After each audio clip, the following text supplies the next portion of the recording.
खुलुमबाय स्टुडियो आं Robin Basumatary UPPL हान्जाया दिनै जिथि गायसनथाय सान हाबाफारि खुंफुंदों कक्राझार जिल्ला दतमानि सिङाव थानाय थुलुंगाफोरनि गेलेग्रा फोथाराव इउपिपिएल हान्जाया दिनै जिथि गायसनथाय सान हाबाफारि लादों।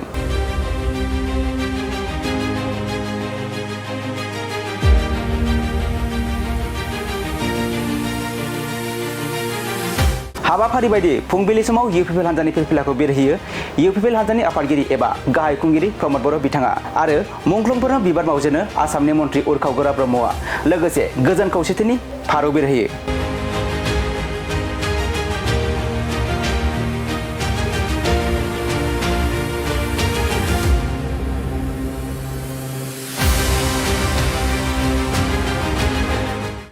हाबाफारियाव कक्राझार जिल्लानि सिङाव थानाय गासै इउपिपिएल हान्जानि मोन 17टा ब्लकफोरनि इउपिपिएल हान्जानि हेफाजाबगिरि सोद्रोमाफोरा बाहागो लायो। बे हाबाफारियाव बिटिआरनि गाहाय मावफुं सोद्रोमा प्रमद बर'जों लोगोसे इउपिपिएल हान्जानि गाहाय नेहाथारि राजु कुमार नार्जारी, आसामनि मन्त्रि उरखाव गोरा ब्रह्म आरो गुबुन गुबुन बिबानाव थानाय सोद्रोमाफोरा बाहागो लादों। 2015 চনৰ 5 আগষ্টত এই দতমাতে ইউপিপিএল দল জন্মগ্ৰহণ কৰিছিলে আৰু 9টা বছৰ কমপ্লিট কৰি 10টা বছৰত ইউপিপিএল দল ভৰি দিছে আৰু এই 9টা বছৰত ইউপিপিএল দলৰ প্ৰতিষ্ঠাপক সভাপতি ইউজি ব্ৰহ্ম ডাঙৰীয়াৰ নেতৃত্বত যিখিনি কাম আজি ইউপিপিএল মডেল অফ পলিটিক্স হিচাপে কৰা হৈছে এই ইউপিপিএল মডেল অফ পলিটিক্সটো আজি ৰাইজে দেখিবলৈ পাইছে। এই সময়ত বড়ভূমিৰ পৰিস্থিতি ভাল নাছিলে য'ত হত্যা হিংসা ভাতৃঘাতী সংঘৰ্ষ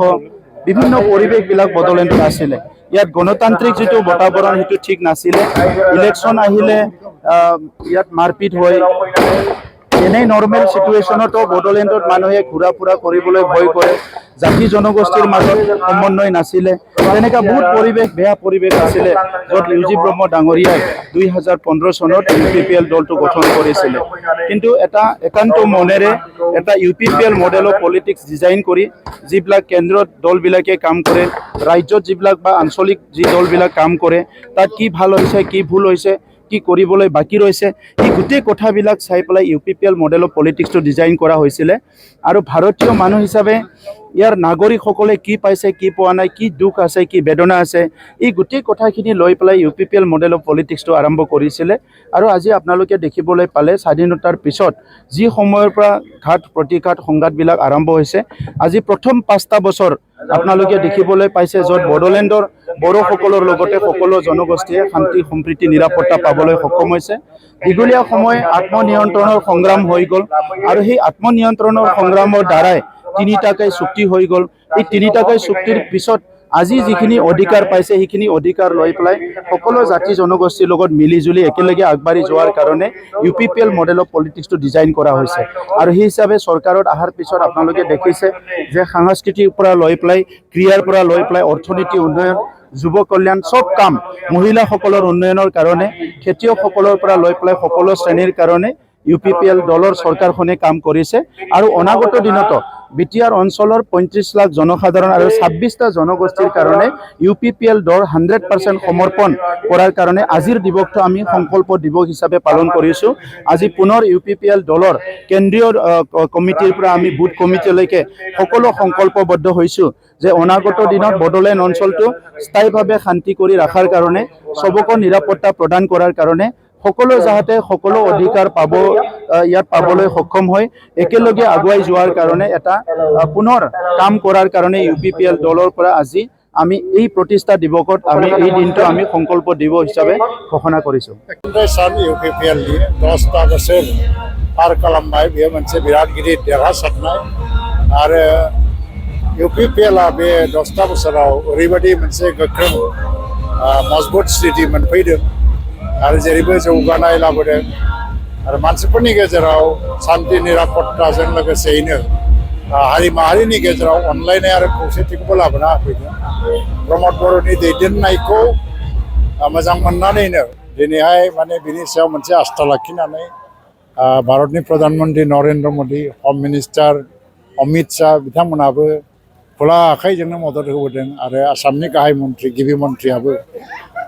डक्टर हिमन्त बिश्व शर्मायाबो जेब्लायबो थांनाय माखासे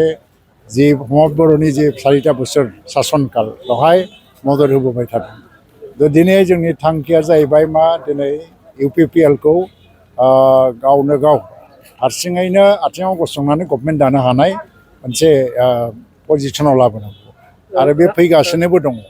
ओंखायनो जोङो दिनै गोदान मोनसे संकल्प दिबस हिसाबै बेखौनो फालिनो ओंखारदों जि सान्थि जि निरापत्ता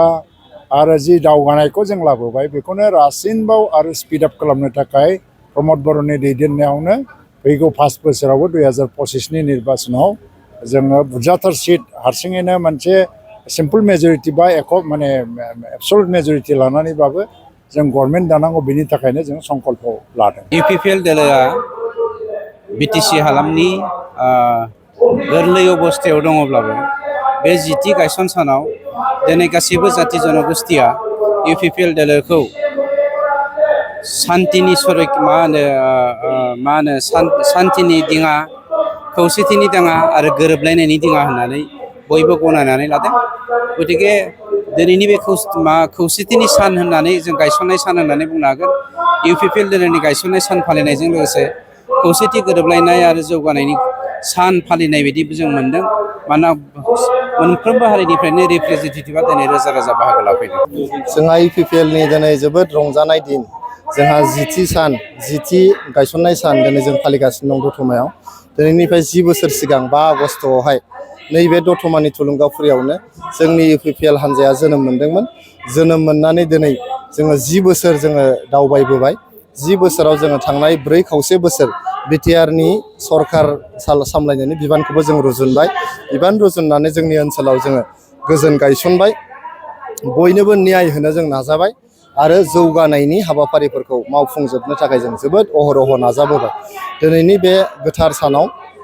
जोंनि UPPLनि साफ्रोमबो मावथिफारिया बिथांमोननिसिम जोंनि दैदेनगिरिफोरनिसिम जोंखौ अनग्रा रायजो राजाफोरनिसिम जोंखौ हेफाजाब होग्रा रायजो राजाफोरनिसिम आरो बयबो बड'लेण्डनि रायजो राजाफोरनिसिम